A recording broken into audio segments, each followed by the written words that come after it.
idea que coincide generalmente con el llamado universalismo, ocultando que también en su nombre se hicieron y se siguen haciendo grandes atrocidades, que implica la homogeneización moral de la humanidad a partir del hecho de que no solamente las personas tienen los mismos derechos, sino también de que hay universales en el comportamiento humano que podemos determinar y analizar. Son legión los apóstoles de este pretendido nuevo universalismo que llaman globalización. Apóstoles cuya doctrina puede sintetizarse en la afirmación que Francis Fukuyama, en su trabajo Un reto para la izquierda, basándose en una obra de Thomas Friedman, hace en el sentido de que la globalización, dice él, es el soporte de la modernización. Con la mejora de los niveles de vida que trae la globalización, las sociedades crean una clase media en crecimiento, una población activa formada y una base más segura para las instituciones democráticas estables. Apóstoles que además predican la doctrina neoliberal como lectura científica de lo real, en palabras de Pierre Bourdieu, predican el neoliberalismo como doctrina y cosmovisión. Estos apóstoles olvidan deliberadamente que la globalización neoliberal es el mercado. Y este, en todo caso, será el llamado orden espontáneo. Y esto está realmente por determinar. Pero no es la ley de la historia, y muchísimo menos un fin ideal.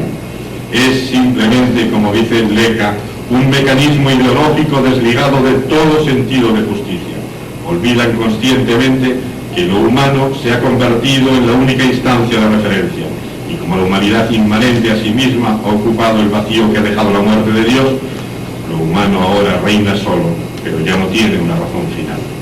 Así pues, autores como Wallerstein, en su obra El futuro de la civilización capitalista, considera que nos dirigimos hacia un tiempo de desórdenes, que serán mucho menos estructurados y por tanto menos contenidos de lo que fueron las guerras mundiales germano-estadounidenses del siglo XX y las guerras de liberación nacional que vinieron después de aquellas.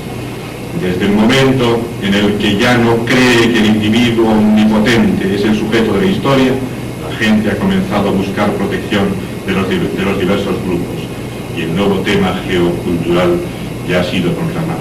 Es el tema de la identidad. Y siguiendo en tonos catastrofistas, dice Wallerstein, identidad en cuanto incrustada en un concepto huidizo llamado cultura, y para ser más exactos, culturas. Podemos esperar explosiones en todas las direcciones. Aquellas culturas parecen quedar excluidas del sistema actual de privilegio, aquellas se volverán hacia los tres tipos de mecanismos políticos que pueden ofrecer cierta salida política para la desigualdad de los grupos, dice Wallerstein. Un mecanismo que es el cultivo de la alteridad radical. Un segundo mecanismo es la constitución de unidades relativamente grandes con poder armado y efectivo. Y un tercero es la transgresión individual de las fronteras culturales, la huida hacia la extensión cultural individual, es decir, es la opción de las yolas. Como hemos podido observar, la búsqueda de la identidad por parte del individuo en la cultura o en las culturas es entendida por Wallerstein como una gran catástrofe. Esta concepción de la cultura, concepto huidizo, como lo define Wallerstein, que entiendo yo que no deja de ser, que es simplista, y estimo que cuando menos incorrecta.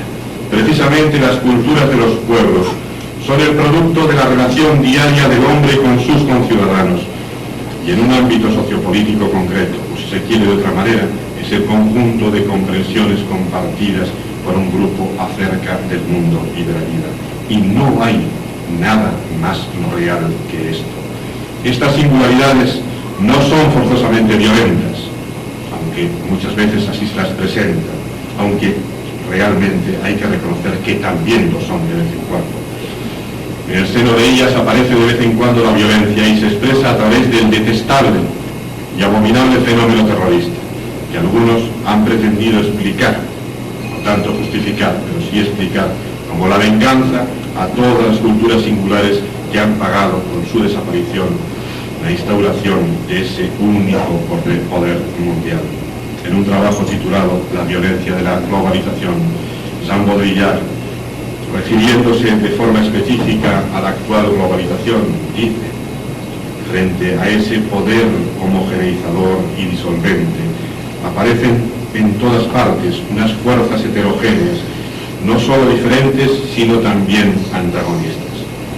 En las resistencias cada vez más fuertes a la globalización, unas resistencias sociales y políticas, hay que ver algo más que una negación arcaica. Hay que ver una especie de revisionismo desgarrador respecto de las adquisiciones de la modernidad y del progreso, de rechazo no solo de la tecnoestructura mundial, sino también de la estructura mental de equivalencia de todas las culturas. Todo lo que actualmente constituye un acontecimiento va contra esa universalidad abstracta, incluido, dice él, el antagonismo entre el Islam y los valores occidentales.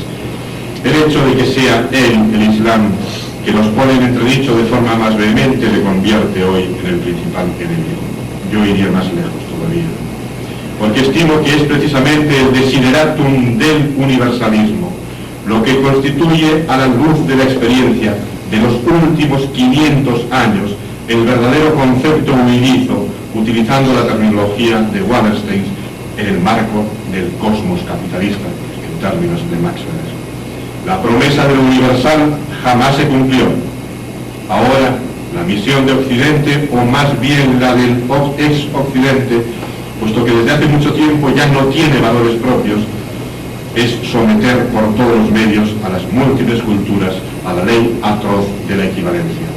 La creación de un sistema mundial es el resultado de unos celos inmensos, los que sienten una cultura indiferente y de baja definición de las culturas de alta definición, los que sienten los sistemas desencantados y desintensificados de las culturas de alta intensidad, los que sienten las culturas desacralizadas de las culturas o las formas sacrificiales. Es preciso aceptar que el regreso a las culturas no supone un choque de civilizaciones, sino un enfrentamiento casi antropológico entre una pretendida cultura universal indiferenciada y la alteridad irreductible.